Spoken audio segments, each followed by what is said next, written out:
el capítulo 37 del libro del profeta Ezequiel. Hay una palabra que el Espíritu Santo pone en mí para todos ustedes como iglesia, y espero que los que están aquí por primera vez entonces alcancen a entenderla, y si tienen fe van a saber el efecto y el poder que tiene la palabra del Señor. Diga conmigo: la iglesia es un profeta. Diga conmigo: la iglesia es un profeta. Y esto ya tenemos bien claro, que la iglesia no son las paredes, la iglesia es usted. Todo aquel que ha sido redimido por la sangre de Cristo, todo aquel que está en Cristo, como dice 2 Corintios 5:17, de modo que si alguno está en Cristo, nueva criatura es. Las cosas viejas pasaron. Entonces leemos lo que dice Ezequiel 37.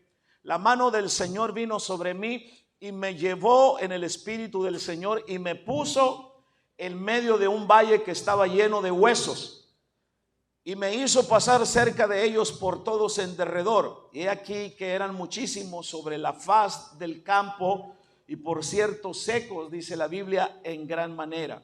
Y me dijo: hijo de hombre, el Señor le hizo una pregunta: hijo de hombre, ¿vivirán estos huesos? Y dije: Señor Jehová, tú lo sabes. Me dijo entonces: profetiza sobre estos huesos y diles: huesos secos, oíd palabra del Señor. Así ha dicho el Señor a estos huesos: he aquí, yo hago entrar espíritu en vosotros y viviréis. Y pondré tendones sobre vosotros y haré subir sobre vosotros carne. Y os cubriré de piel y pondré en vosotros espíritu y viviréis y sabréis que yo soy Jehová.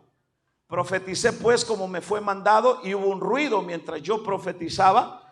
He aquí un temblor, y los huesos se juntaron cada hueso con su hueso, y miré, y he aquí tendones sobre ellos, y la carne subió y la piel cubrió por encima de ellos. Pero dice punto y coma, ¿qué dice? Pero ¿qué? ¿Pero qué? Pero no había en ellos espíritu. Versículo 9, y me dijo: profetiza al espíritu, profetiza, hijo de hombre, y di al espíritu: así ha dicho Jehová el Señor, espíritu, ven de los cuatro vientos y sopla sobre estos muertos y vivirán. Versículo 10, y profeticé como me habían mandado, y entró espíritu en ellos y vivieron, y estuvieron sobre sus pies un ejército grande, dice la Biblia, en extremo. ¿Por qué dice en extremo?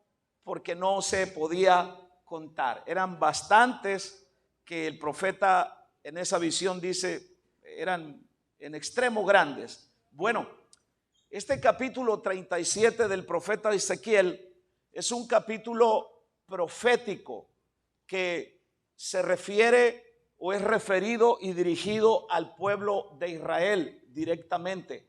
Cuando ustedes leen los versículos 11 al 13, ustedes ven esta verdad que yo les estoy diciendo. Dice: me dijo luego: hijo de hombre, todos estos huesos, ¿quiénes son? La casa ¿de quién? De Israel. He aquí, ellos dicen: nosotros, nuestros huesos se secaron y pereció nuestra esperanza, y somos del todo destruidos. Por tanto profetiza y diles. Entonces el versículo 11 dice: ¿a quién se refiere la profecía? Se refiere precisamente a la casa de Israel, porque así se sentían ellos cuando están siendo llevados cautivos por segunda vez a Babilonia. Entonces ellos se sienten así, y el profeta Ezequiel es parte de ese cautiverio, y en medio de esa situación, entonces Dios le da una palabra de aliento, Dios le da una palabra de esperanza a Ezequiel, y parafraseando lo que dice la escritura, le dice: no te preocupes, vas a durar esos 70 años de esclavo, pero mira, esto es lo que va a pasar. Ustedes se sienten de esta manera, pero esto es lo que va a pasar con ustedes. Y bueno, pero cuando nosotros miramos este capítulo 37 de Ezequiel y lo miramos bajo la óptica divina, la óptica de Dios, vamos a encontrar también que tiene mucho que decirnos a nosotros que somos la iglesia del Señor. Cuando nosotros miramos el pasaje, entonces vemos que el profeta tiene esta visión donde los primeros versículos dice que es llevado por el Espíritu a ese valle donde solo había huesos muchísimos y secos en gran manera, según el versículo 2, y que en ese lugar, entonces, cuando enfatiza el profeta secos en gran manera, habla acerca de que en ese lugar no había ninguna posibilidad aparente de vida. Todo ahí era desolación, todo ahí era muerte. Y yo no sé, yo he hablado en otras ocasiones sobre esto, pero cuando nosotros vamos a la Biblia, a la aplicación de la palabra, cuando nosotros siempre que encontremos la palabra valle siempre va a estar asociada con tiempos de dolor, con tiempos de desiertos espirituales, con tiempos de sombra, de muerte. Vaya lo que dice el Salmo 23:4. Me imagino que los de Universidad de la Vida se saben todo lo que dice el Salmo 23, ¿va? Pero el versículo 4 habla de ¿qué? El versículo 4. No sé, hasta me voy a esperar para que me lo digan. Aunque ande ¿en qué? En valle de sombra de muerte. ¿Sí? O sea, el salmista no está hablando de algo literal. Y yo les podría explicar por qué el salmista está hablando de eso. Había ciertas montañas que en el día tenían que pasar por ese estrecho de montañas a las ovejas, según los historiadores. Y entonces todo eso no penetraba el sol y era un lugar peligroso por los bandoleros, los bandidos. Y entonces el salmista tomaba como ejemplo lo que hacía literalmente el pastor de ovejas, y el salmista tomaba como ejemplo cómo se sentía en su vida emocional cuando está siendo perseguido por el rey Saúl. Y entonces el salmista dice la confianza plena que él tenía en Dios, y él dice: aunque ande en valle de sombra y de muerte. Entonces siempre los valles en la Biblia van a tipificar los tiempos de desierto espiritual, los tiempos bajos por los que muchas veces pasamos. No todo el tiempo estamos en las alturas. Hay etapas de nuestras vidas donde pasamos por tiempos difíciles. Ahora, cuando leemos los versículos 1 del 11 al 13, podemos decir prácticamente para nosotros en este tiempo de dónde nos quiere sacar el Señor. Entonces, del versículo 1, del valle de los huesos secos en gran manera, donde esa vida donde se secó, donde se han secado muchas cosas, donde se secó el primer amor, por ejemplo. Usted se ha fijado que cuando alguien viene a los caminos del Señor, se arrepiente de sus pecados, tiene ese encuentro con el Señor, oye, es una persona que no cuestiona, es una persona que no está argumentada absolutamente nada de las cosas del Señor. Hace todo lo que le dicen, es obediente, ama al Señor con pasión. Le dices oración a las 3 de la mañana y él llega a las 2:30. Le dices culto le dices reunión general a las 10 y él está a las 9:30 aquí. Él está desesperado por adorar al Señor. No sabe las canciones, pero él las canta con todo su corazón, porque está ¿en qué? En el primer amor. Y yo pudiera mencionarles otras cosas más, pero aquel que se ha secado espiritualmente, aquel que por el tiempo del caminar y ha descuidado su vida de relación con Dios y se seca espiritualmente hablando, todo lo argumenta, de todo se queja si no hay aire, se queja si no hay aire, dice que sudor, como sudo. Si hay aire está quejándose porque tiene frío. Bueno, el caso es que ¿sí? Dile al que está a tu lado, se me hace que ese eres tú.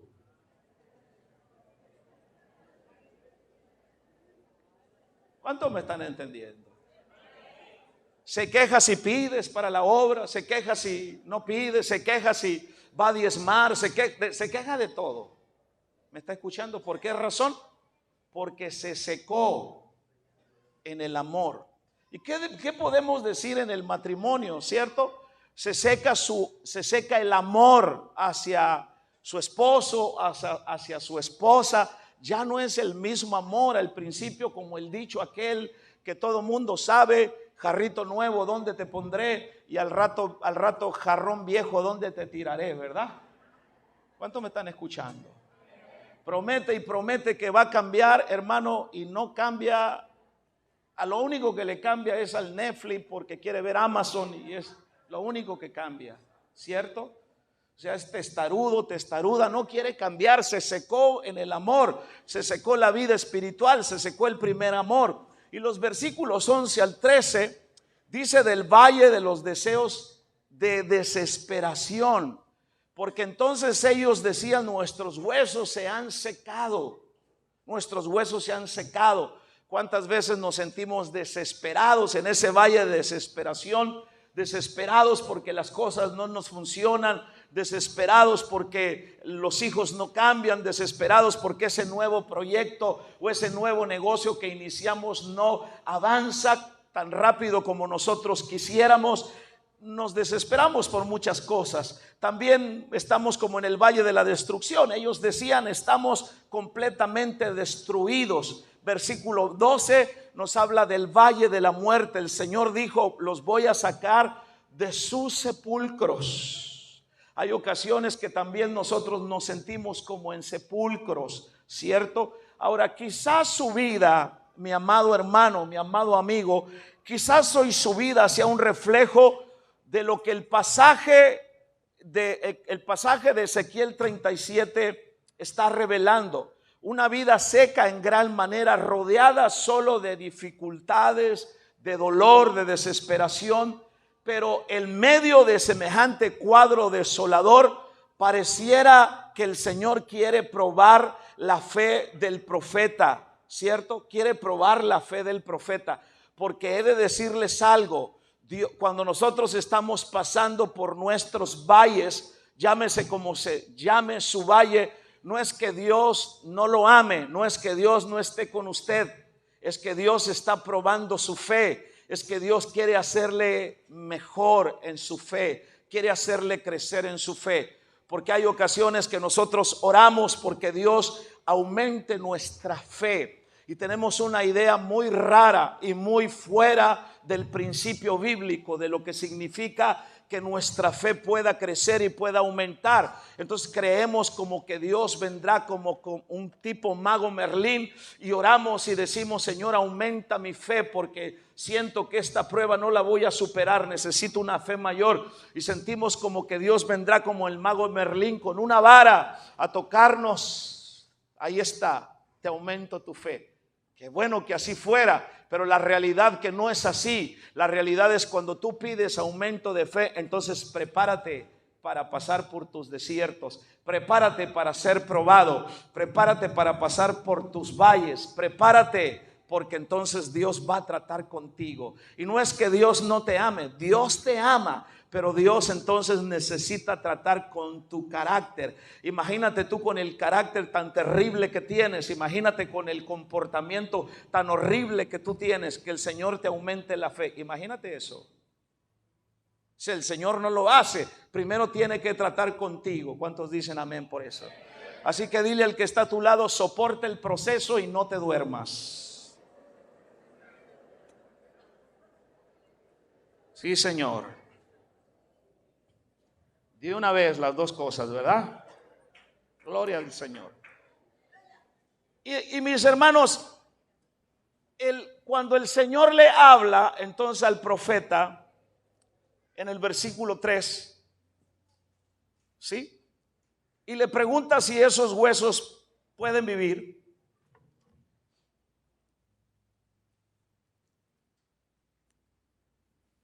El profeta responde con una evasiva.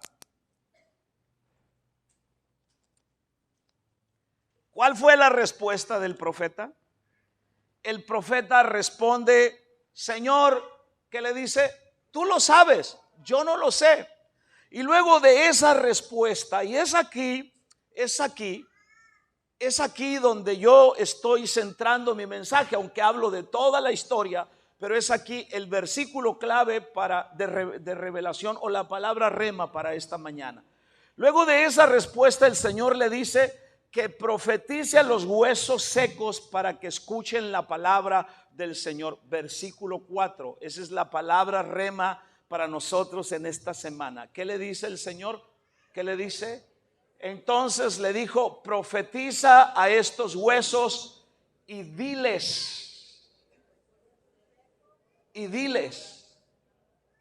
huesos secos, oíd palabra del Señor. ¿Qué es lo más cercano a huesos que usted puede tener? Si usted no es doctor como acá, mi hermanito, lo más cercano a huesos que usted puede tener es el menudo que se comió en la mañana y que le salió el hueso ahí. Lo más cercano que usted puede tener a huesos son los huesos de pollo que a lo mejor usted comió o va a comer a la mediodía, pero difícilmente, a menos que usted sea un asesino hipócrita no convertido y que está aquí, ¿verdad? Pero no lo creo. Entonces, si usted, lo más cercano a huesos son los huesos del pollo, pero imagínense los huesos ahí y que usted le diga a esos huesos, ¿qué? Escuchen palabra del Señor. Usted mismo va a decir, si usted lo ve desde el punto de vista lógico, usted le va a decir, estoy bien tarado, ¿verdad? Estoy loco, está raro. Ahora sí me quedé arriba, van a decir los del centro de rehabilitación. ¿Cierto o no es cierto? Ahora sí, no ocupo ya más a que ¿me escucha? Porque desde el punto de vista de la lógica, pues tú dices, ¿cómo? Era lo mismo que estaba pasando con el profeta, pero no era la voz, no era la mente del profeta, no eran sus ideas, era Dios mismo, hermano, quien le estaba hablando que profetizara. Por eso es que yo les estoy diciendo a ustedes, la iglesia es un profeta aquí en la tierra. ¿Cuántos dicen amén por eso? La iglesia que no habla la palabra, la iglesia que no suelta la palabra, entonces la iglesia no va a ver ningún resultado, primero en el mundo espiritual y luego en el mundo físico. Pero yo les voy a aclarar qué es profetizar, porque algunos tendrán ideas muy raras de lo que es profetizar, ¿sí? Por ejemplo, y es verdad, profetizar, y de repente limitamos la palabra profetizar. Profetizar, según lo que yo sé, lo que yo he estudiado, es predecir. Eso es profetizar, pero algunos se quedan hasta ahí. Profetizar es decretar, profetizar es declarar, profetizar es vaticinar o pronosticar sobre algo. Pero escúchelo bien, lo que yo sé también de profetizar y se los comparto es que profetizar es decir una verdad dada a los hombres por parte de Dios. Eso es profetizar. ¿Qué es profetizar? Dar una verdad dada de Dios a los hombres. Cuando Dios nos da un mensaje, cuando yo estoy predicando una palabra, entonces lo que yo estoy haciendo es interpretar el pensamiento de Dios de manera tal que entonces usted lo pueda entender, ¿cierto? Se lo bajo o Dios nos los da para que usted pueda entender el mensaje que Dios tiene para usted. Entonces profetizar es decir verdad, una verdad dada a los hombres de parte de Dios. Es el pensamiento de Dios que profesamos cuando hablamos su palabra. Eso es profetizar. Ahora, cuando profetizamos, de acuerdo a lo que yo le estoy diciendo, nos estamos alineando a su palabra y a su voluntad para nosotros. Cuando nosotros recibimos la palabra de parte del Señor, porque alguien nos la está dando como ahora mismo, y usted dice, eso es verdad, yo necesito mejorar en esto, yo necesito cambiar en aquello. Entonces lo que usted está haciendo, se está alineando a la palabra que Dios le está dando y a la voluntad de Dios. Y entonces a usted le va a ir bien en la vida. Pero si usted está aquí sentado y usted está escuchando la palabra, y entonces usted está humanizando, usted no está escuchando otra cosa más que al pastor Manuel Osuna, y entonces usted está viendo los defectos, usted está viendo algo que le hablaron de mi persona, entonces usted no se alinea a la palabra, y la palabra no tiene ningún efecto en su vida y en su corazón. Por tanto, usted no va a cambiar, porque lo que le va a cambiar a usted es la palabra, cuando usted se alinea a ella. ¿Dice amén o no dice amén? Entonces, cuando hacemos esto, nos estamos alineando a su palabra y a su voluntad para nosotros. ¿Y qué sucede? Entonces nosotros vamos a activar el poder de Dios sobre nuestras vidas. Sí, el profeta recibe la palabra, ¿sí? Recibe la palabra de parte del Señor. ¿Cuál era la palabra? Profetiza sobre los huesos. Ahí está la palabra. Pero si el profeta no suelta la palabra, entonces nosotros no vemos la acción del Espíritu Santo en los huesos. Por causa de que el profeta recibe la palabra y suelta la palabra, es entonces que nosotros vemos la acción del Espíritu Santo en la vida de las personas. Es lo mismo con nosotros. Hay un valle, hay una adversidad, hay una enfermedad, hay una palabra de parte de Dios en tu mente y en tu corazón, porque tú estás alineado a los principios de la palabra del Señor. Y si tú dices tengo miedo, y si tú no la sueltas por el prejuicio, por los argumentos, por no sé qué cosa, entonces no viene la acción del Espíritu Santo sobre aquel problema, sobre aquella enfermedad y sobre aquella crisis por la que tú estás orando. ¿Están aquí conmigo o no están aquí conmigo? Ahora, cuando se profetiza, fíjese lo que sucede. Se suelta la vida de Dios. ¿Me están escuchando? Se suelta la vida de Dios. Hablamos y declaramos en fe, creyendo que su palabra, la cual nunca regresa vacía. Eso es lo que dijo el profeta Isaías. Y entonces esa palabra cumple el propósito para la cual fue dada por Dios. Las cosas son transformadas a la voluntad de Dios sobre la tierra. Ese es el plan de soltar la palabra de Dios. Cada vez que predicamos, cada vez que tú oras por algo, cada vez que tú vas a la célula y compartes la enseñanza, el propósito es que la voluntad de Dios en el cielo sea hecha aquí en la tierra. Ahora, el Señor quiere que tú y yo nos levantemos y que entonces declaremos su voluntad en la tierra para todos los hombres. Pero ¿qué pasa si la iglesia no entiende su posición de profeta en la tierra? Entonces jamás va a soltar la palabra y jamás entonces vamos a ver la acción del Espíritu Santo en los hombres. ¿Cuántos me escuchan? Ahora, ¿cuál es el trabajo del reino de las tinieblas? El trabajo del reino de las tinieblas y de su príncipe llamado Satanás. El diablo quiere que tú te mantengas en silencio.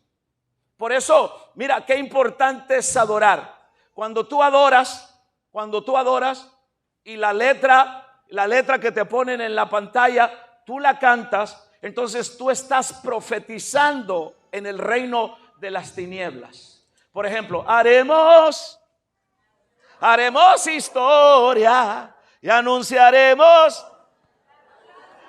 No saben cantar, ustedes sí saben cantar. Del que nos salvó, nos santificó, nos ha hecho suyo. Y cantaremos, su reino está aquí. Oh, sí. Quiero conocer a Jesús. Quiero conocer. Y si tú permaneces mudo, entonces, ¿qué está pasando ahí? Tú estás alimentando el reino de las tinieblas, ¿cierto? Por eso te ponemos la letra de la palabra que tiene teología. La palabra teología significa el estudio de Dios. Teo, Dios, logía, estudio. Te ponemos la teología de la palabra en las pantallas. Y si tú te quedas mudo con las manos en la bolsa, jalándote el bigote, jalándote la barba, jalándote los pocos pelos que tienes en la cabeza, entonces tú estás alimentando el reino de las tinieblas. ¿Cuántos me están escuchando? Cuando yo te digo, diga amén, usted debe decir amén. Esto está afectando el reino de las tinieblas. Eso se llama profetizar contra el reino de las tinieblas. Y algunos siguen mudos, ¿cierto? Entonces, ¿qué es lo que quiere el diablo? El diablo quiere que estemos en silencio, ¿sí? Quiere silenciar la voz profética de la iglesia. Quiere silenciar la voz profética a nuestra familia. Quiere silenciar la voz profética a nuestra iglesia, a nuestras ciudades.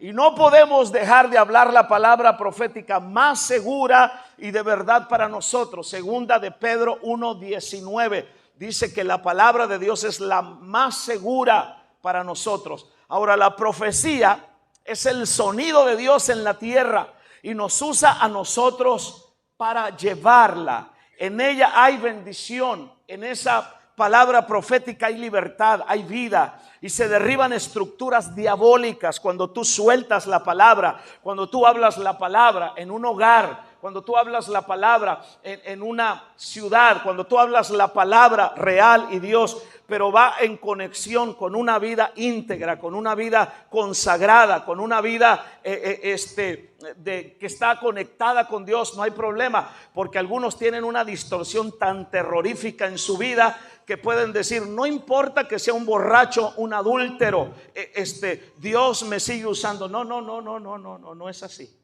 Dios no respalda eso. Dios no respalda eso. Lo respalda un espíritu de engaño, un espíritu de error, pero no lo respalda Dios. ¿Cierto? La palabra que nosotros soltamos, la palabra profética que nosotros soltamos a favor de la tierra, a favor de los hombres. Yo le decía a los jóvenes, no solamente es para aquí, para el ahora, es una palabra que trasciende a la eternidad. Así que uno tiene que poner mucha atención a lo que Dios le está hablando, a lo que Dios le está diciendo, porque no solo es para el momento, la palabra que se queda sembrada en la vida y en el corazón, entonces trasciende a la eternidad.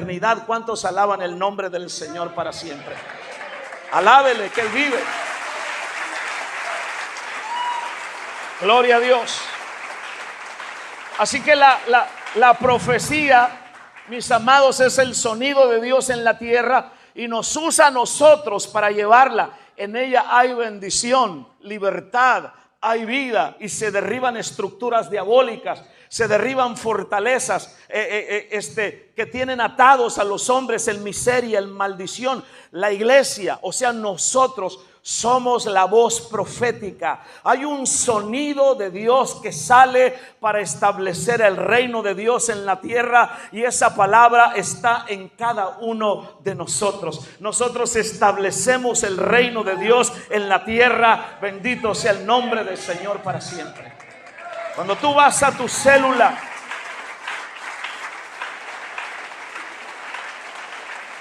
vamos, alábale.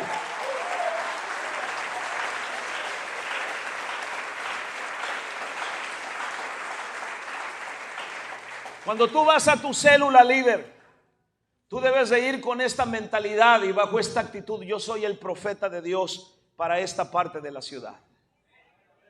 Yo soy la mujer de Dios, yo soy el hombre de Dios para esta parte de la ciudad.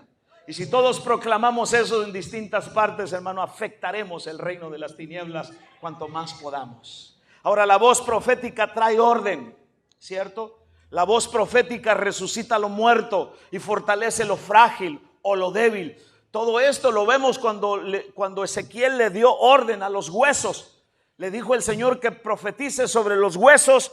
Y entonces la muerte, la fragilidad, lo débil en ese valle, ahí entonces comenzó a tomar orden, mis hermanos, a tomar el lugar que debería tomar. Ahora, en esta palabra profética, Dios nos promete que si nosotros declaramos su palabra sobre cualquier situación, sobre cualquier adversidad, de problemas, de maldición, de muerte y de ataduras, todo esto será cancelado y será restaurado a la condición y a la orden de bendición original en el que el ser humano debería estar. No es normal que alguien padezca esquizofrenia. No es normal que alguien padezca depresión. No es normal que alguien viva atado a una adicción toda su vida. No es la vida normal del hombre. Dios no llamó al hombre precisamente para eso. No es normal que el hombre, mis hermanos, que los seres humanos vivan en confusión. Esa no es la vida a la que Dios llamó a los hombres. Por eso la palabra profética que nosotros soltamos trae orden a la vida nuestra. Bendito sea su nombre para siempre. Y nos vuelve al estado original al cual Dios nos llamó. Alabe el nombre del Señor para siempre. Alábele que Él vive. Alábele que Él vive.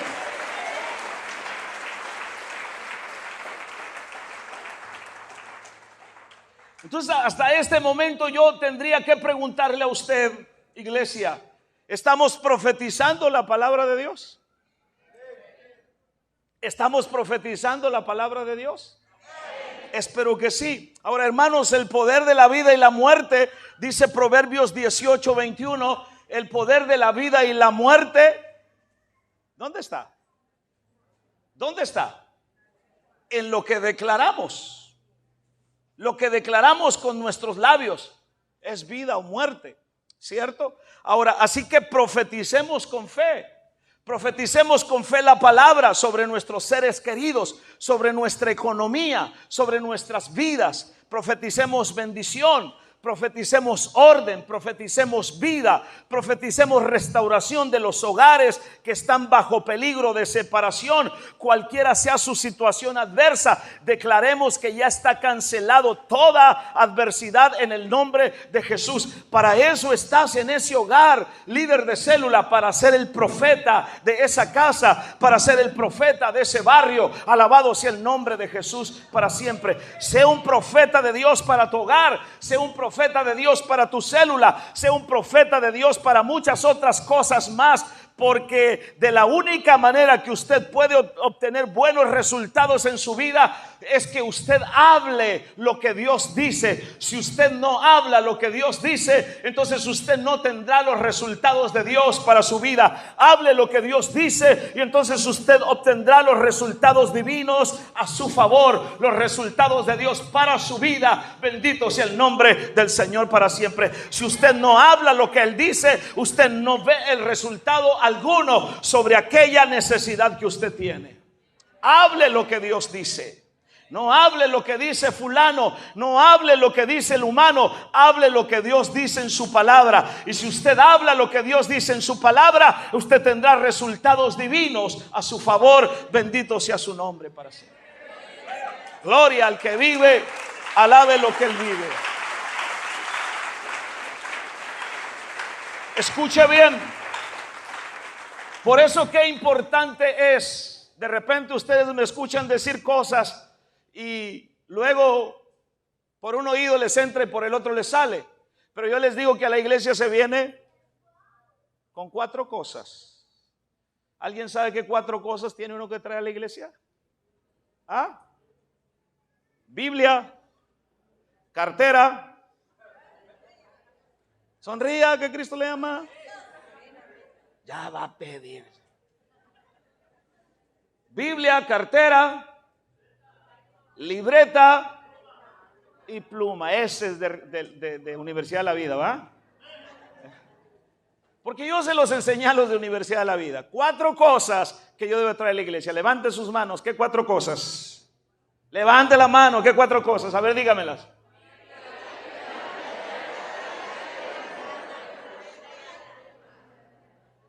Ahora, venga rápido aquí quien trae esas 4 cosas. Rápido, venga, si usted trae esas 4 cosas. ¿Me traes 2, hermanos, nomás? 1, 2, 3. Ponla ahí. 1, 2, 3. ¿Y la cartera? No, pues no, entonces no se vale. 1, 2, 3. No te trae de más, ¿verdad? Mira. No, eso sí conviene, hermana. Levanten todo así todo. Para que los detractores los vean por YouTube. Van a salir en YouTube. Levántenlo así, sonrían.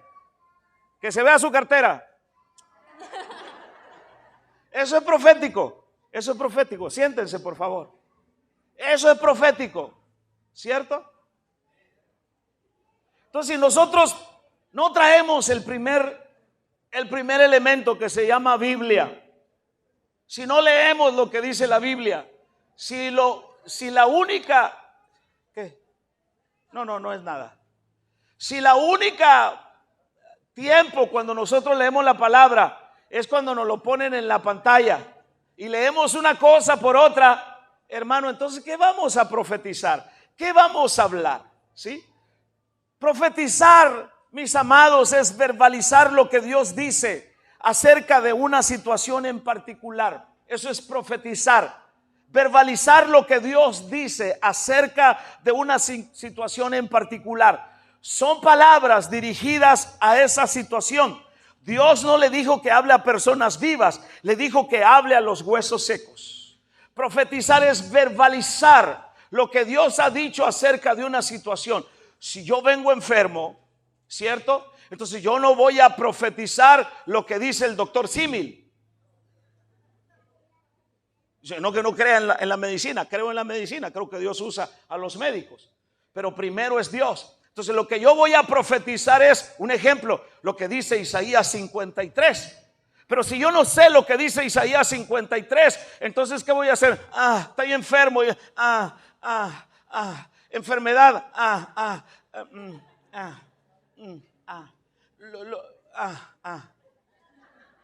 porque no lee la Biblia. No conoce las 5 confesiones, ¿sí? No conoce los 7 derramamientos de la sangre. Entonces, ¿cómo profetiza la palabra sobre una situación? Profetizar es verbalizar lo que Dios dice acerca de una situación en particular. Son palabras dirigidas a esa situación. Dios no le dijo que hable a personas vivas, le dijo que hable a los huesos secos.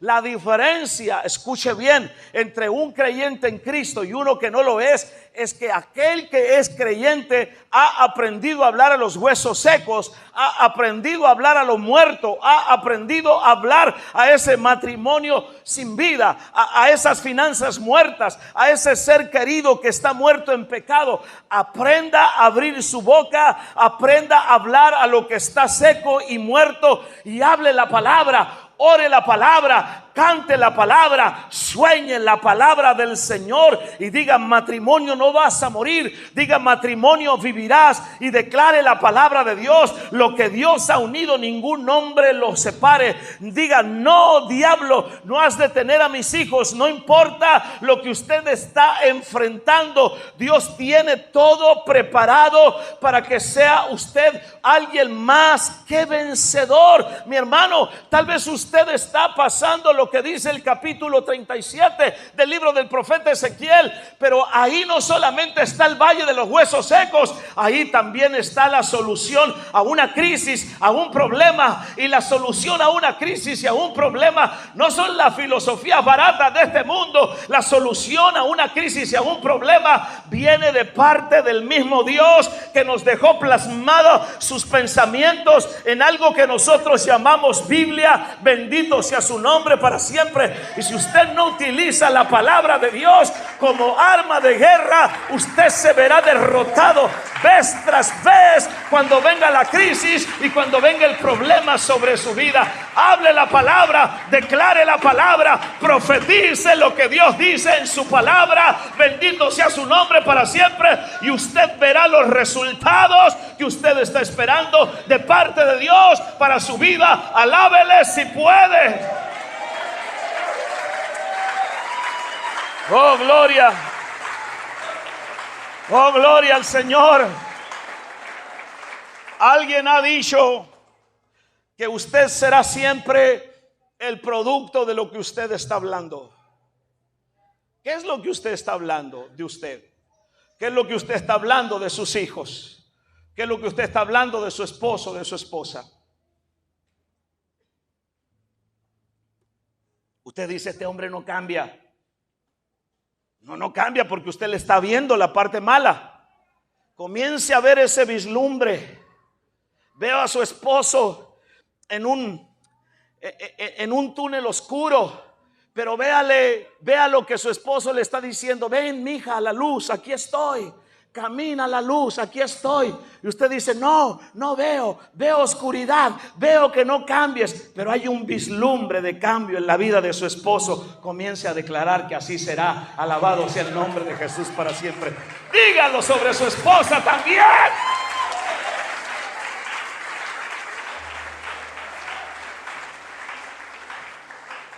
Pero está más hecha y más hecho a hablar mal de él o a hablar mal de ella. ¿Ah?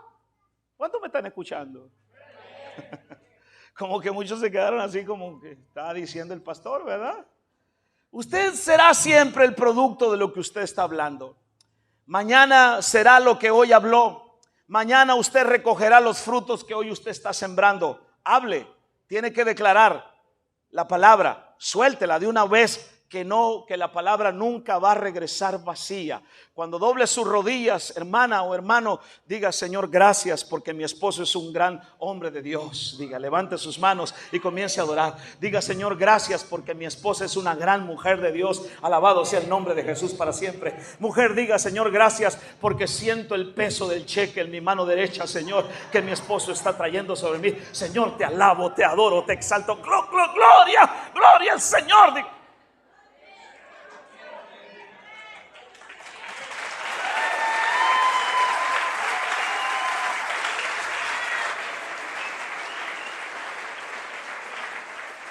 vamos, alaba el nombre del Señor. Pero avísale a tu cara que te está gozando. Avísale a tu cara que te está gozando.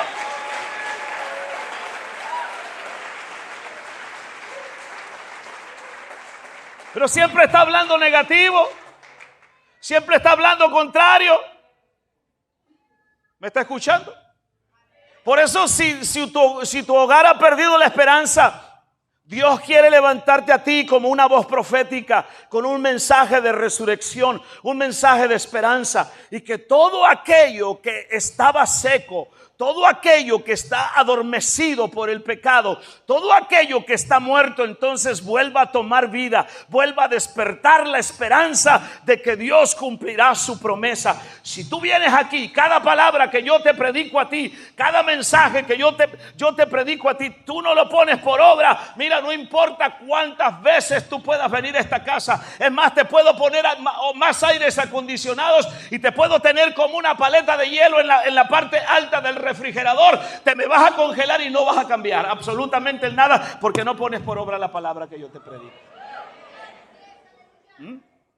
¿Quieres que tu marido cambie? ¿Quieres que tu marido cambie? Cambia tú. ¿Qué pasó? ¿Me están viendo así medio raros? Cambia. ¿Cierto?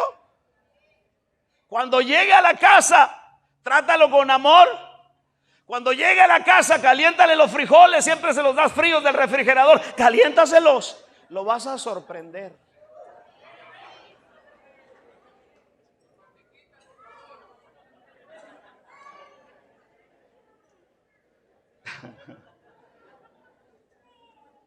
Ahora, la iglesia es un profeta. Diga conmigo, la iglesia es un profeta. La iglesia, entonces, de cada situación por la que pasa, necesita tener una perspectiva profética. ¿Qué necesita la iglesia? Una perspectiva profética. Tener una perspectiva profética implica ver esperanza cuando todos están viendo derrota y cuando todos están viendo muerte. Ahora, no necesitamos fe para creer que las cosas se pondrán difíciles o se van a poner peores. Necesitamos la fe para creer que las cosas van a mejorar y vamos a continuar creyendo en que Dios hará y cumplirá su palabra. Entonces, tener perspectiva profética es tener fe y esperanza que aquella situación va a cambiar en nuestras vidas, o en la vida de nuestros hogares, o en nuestra célula, en nuestra iglesia, o en nuestra familia. Si yo no tuviera una perspectiva profética de ustedes, hace mucho tiempo yo los hubiera corrido.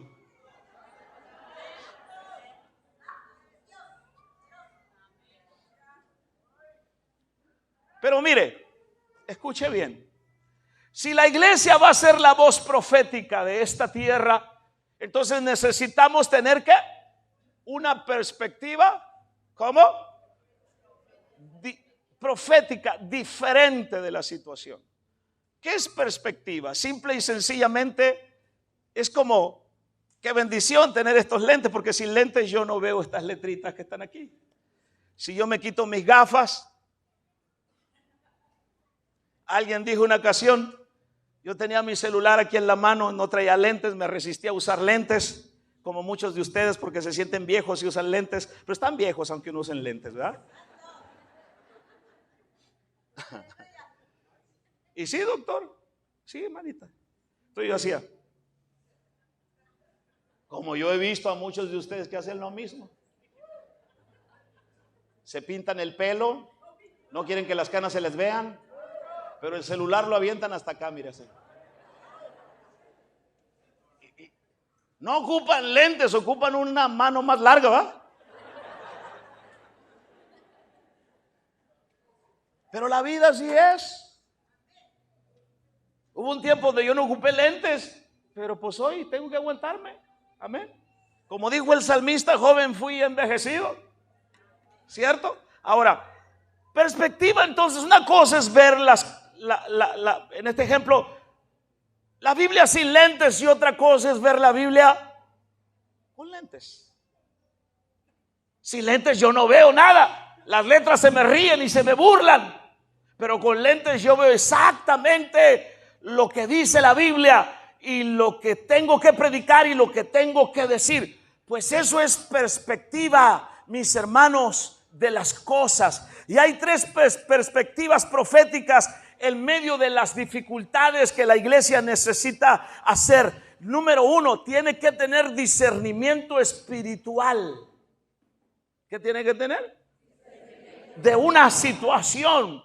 Cuando algo está pasando, cuando algo está sucediendo en tu vida o en la vida de algo o de alguien, entonces hay dos lecturas que nosotros le vamos a dar al asunto. La primera lectura tiene que ver con la lectura humana, la segunda lectura tiene que ver con la lectura espiritual. ¿Cómo lees aquello que está pasando? Si tú lo lees desde la perspectiva humana, entonces tú ves dificultad, entonces tú ves limitación, entonces tú no sabes qué hacer, entonces tú vas a decir hasta aquí llegué, tú vas a decir esto se terminó, porque tuviste la lectura natural. La lectura natural es límite, no se puede, habla de imposibilidad, pero cuando yo veo las cosas, escuche bien, le doy una lectura espiritual al problema y a la crisis, entonces tengo fe, entonces tengo un Dios todopoderoso que está por encima del problema y de la crisis, que está por encima de la situación por la que yo estoy pasando. Entonces digo, sí hay solución, porque yo conozco al Dios de los imposibles, bendito sea su nombre para siempre. Y entonces hago lo que sé hacer, doblar mis rodillas, ayunar, leer la palabra y esperar el resultado de Dios en medio del problema y de la crisis, y yo voy a ver a Dios en acción en medio del problema. Aleluya. Pero ¿cómo está tu vida espiritual? Dejar la comunión con Dios provoca que nuestro espíritu, nuestro hombre interior esté seco. Dios quiere afectar positivamente tu interior, tu espíritu.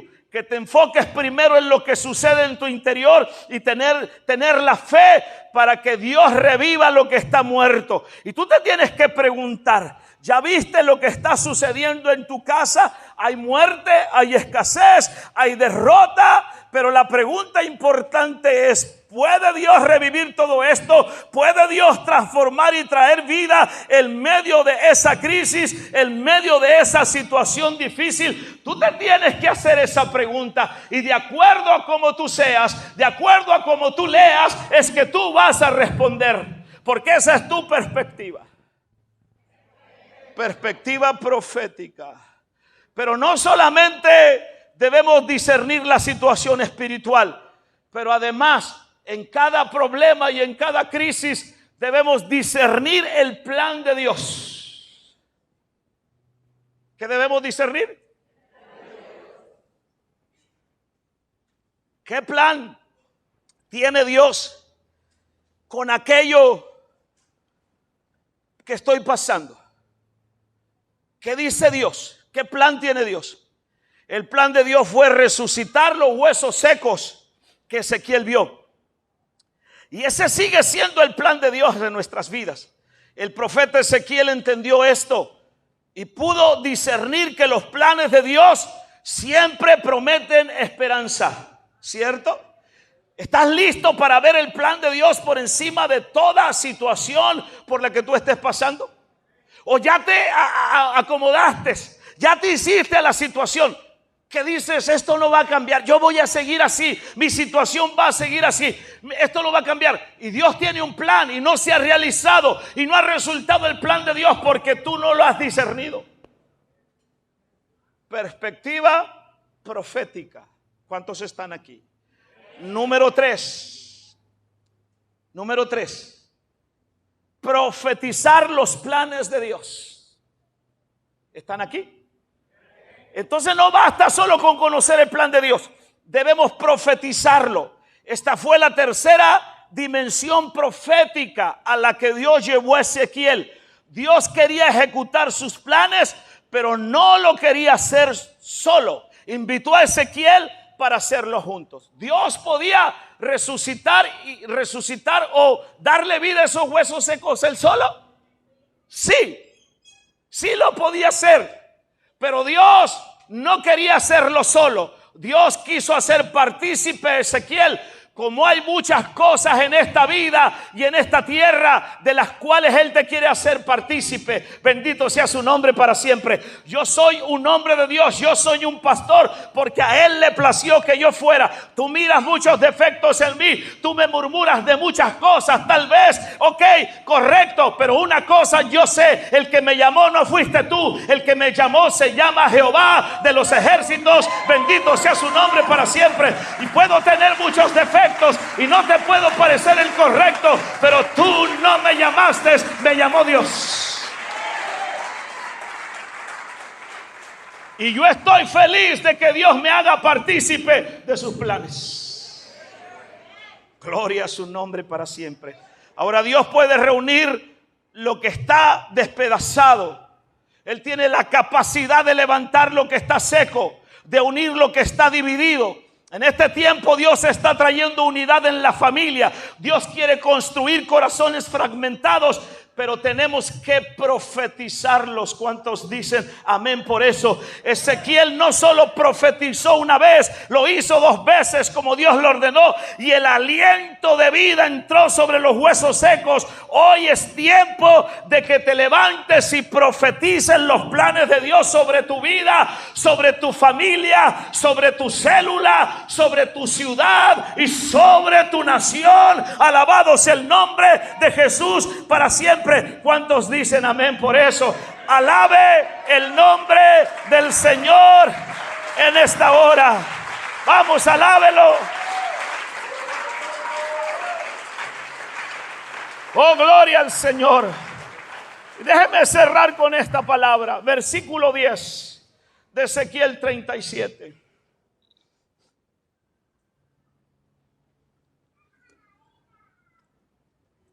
Ahí tenemos a los huesos juntándose, cada hueso con su hueso, con sus huesos. Ezequiel, unos versículos atrás del versículo 10. Luego hay carne, tendones sobre esos huesos secos. Pero ¿sabe una cosa?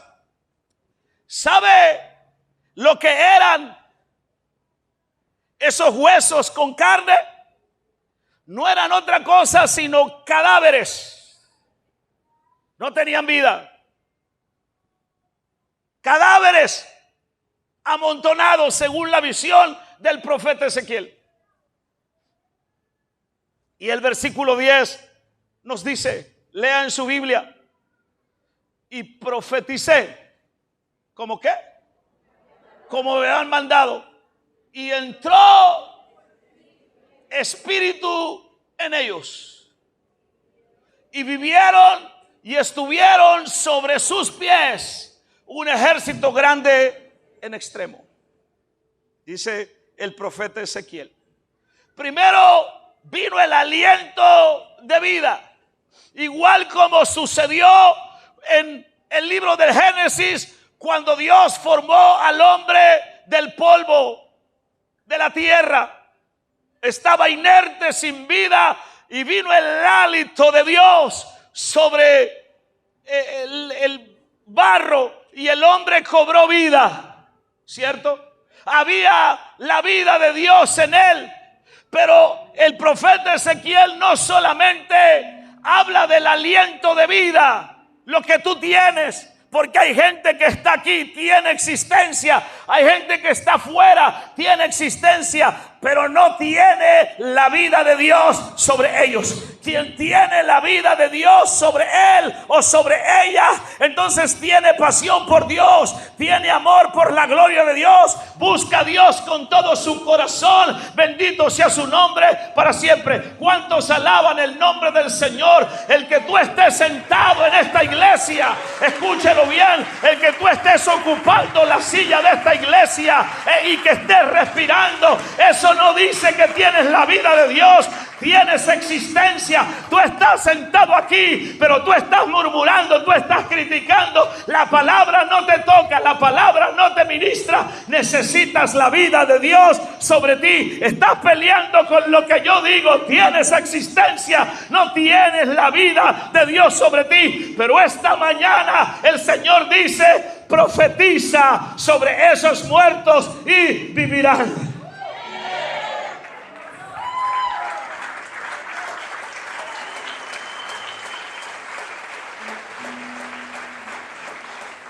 Pero ya no solamente entonces había que profetizar al aliento de vida, que los cadáveres tuvieran vida, pero que había que profetizar al Espíritu Santo de Dios.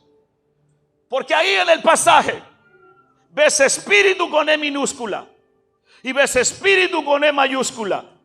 Y cuando tú encuentres en la Biblia espíritu con E minúscula, se refiere a tres clases de espíritu, o dos clases de espíritu: al espíritu humano o al espíritu inmundo en alguien. Pero cuando tú encuentras en la Biblia espíritu con E mayúscula, se refiere al Espíritu Santo. ¿Cuántos alaban el nombre del Señor en esta hora? Alábalo que Él vive. Alábalo que Él vive. Entonces escúcheme bien. La palabra profética que soltó Ezequiel trajo como resultado la acción del Espíritu Santo. ¿Qué trajo como resultado? Quiere decir, ¿tienen tiempo para escucharme? Levántenme su mano si tienen tiempo para escucharme. Sin el poder del Espíritu Santo no hay vida, hay existencia. Los intérpretes de la Escritura, de las Escrituras, ven aquí una clara referencia al Espíritu Santo, por cuanto el Espíritu Santo es dador de vida. De hecho, el soplar y el viento, como yo se los enseñaba el domingo pasado, son símbolos del Espíritu Santo. Recordemos, por ejemplo, cómo nació la iglesia, según Hechos capítulo 2, versículo 2 al 4. De repente vino del cielo un estruendo como de un viento recio que soplaba. Diga conmigo, soplaba. ¿Quién soplaba? El Espíritu Santo, el cual llenó toda la casa donde estaban sentados, y fueron todos llenos del Espíritu Santo y comenzaron a hablar en otras lenguas según el Espíritu Santo les daba que hablasen. Debemos destacar la frase: Espíritu sopla sobre estos muertos y vivirán. Porque nos recuerda el poder vivificador del Espíritu Santo. Su presencia, la presencia del Espíritu Santo, la obra del Espíritu Santo en la vida de un cristiano y de la iglesia es fundamental. No hay iglesia, no hay cristianismo sin el soplar del Espíritu Santo de Dios en nuestras vidas. No hay vida espiritual sin el Espíritu Santo en nuestras vidas. Usted tiene que ser depósito del Espíritu Santo, pero tristemente hay gente que no lo entiende y es depósito de demonios, es depósito de argumentos y de filosofías de hombres, filosofías baratas. Pero esta mañana está el soplar del Espíritu Santo sobre esta casa, diciendo: levántate de tu condición, deja de ser un muerto y vuélvete a mí.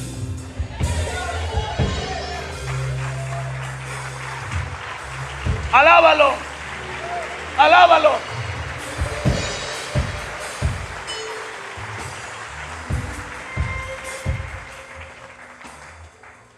Cuando el Espíritu Santo viene sobre aquellos huesos secos, nos dice la Biblia que vivieron y estuvieron sobre sus pies. El Espíritu Santo restaura. El Espíritu Santo levanta al caído con su fuerza. Levanta con fuerza y poder al cristiano para que él permanezca firme y pueda avanzar. Y añade el texto que no fue un ejército cualquiera. ¿Cómo era el ejército? Grande en extremo. Y la palabra grande desde el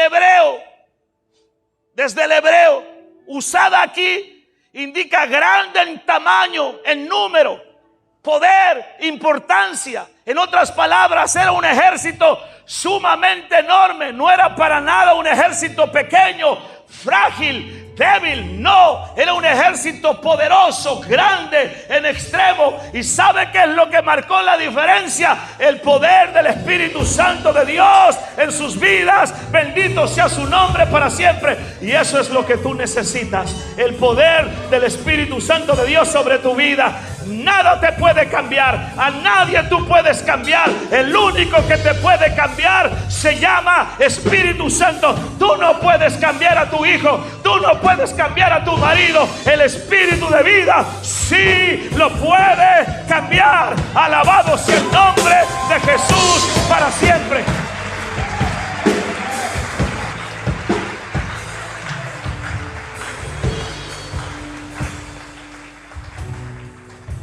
Cuando mengua la palabra en la vida de alguien, y cuando mengua el Espíritu en la vida de alguien, la consecuencia es que disminuye la fe, disminuye la esperanza y disminuye la fuerza para perseverar y seguir adelante.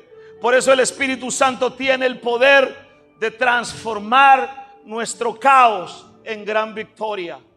Como en una visión de vacío, en una visión de caos, todo se vuelve a la normalidad, y más allá de la normalidad, todo se vuelve algo extraordinario. Uno no puede decir que fue cambiado por cualquier circunstancia humana. Uno tiene que estar conviccionado que quien cambió aquello es Dios en esa situación de caos. Bendito sea su nombre para siempre. Quien te cambia a ti, Quien en verdad te cambia desde la raíz, desde lo que tú eres, se llama Espíritu Santo. Si no cambias por eso, jamás vas a cambiar. Vas a morir siendo el mismo desastroso y mismo pecador de toda la vida. Así vas a morir si no eres cambiado por el poder del Espíritu Santo. Esta es la mañana de cambiar. Aprovecha la oportunidad. Vienes y te sientas cada domingo en la silla de esta iglesia. ¿Cuánto tiempo ha pasado y sigue siendo la misma persona? Si sigue siendo la misma persona, no le has dado el lugar al Espíritu Santo. Pero cuando tú le digas: Espíritu Santo, sopla en mí, tu vida va a cambiar por completo. Gloria al nombre del Señor para siempre.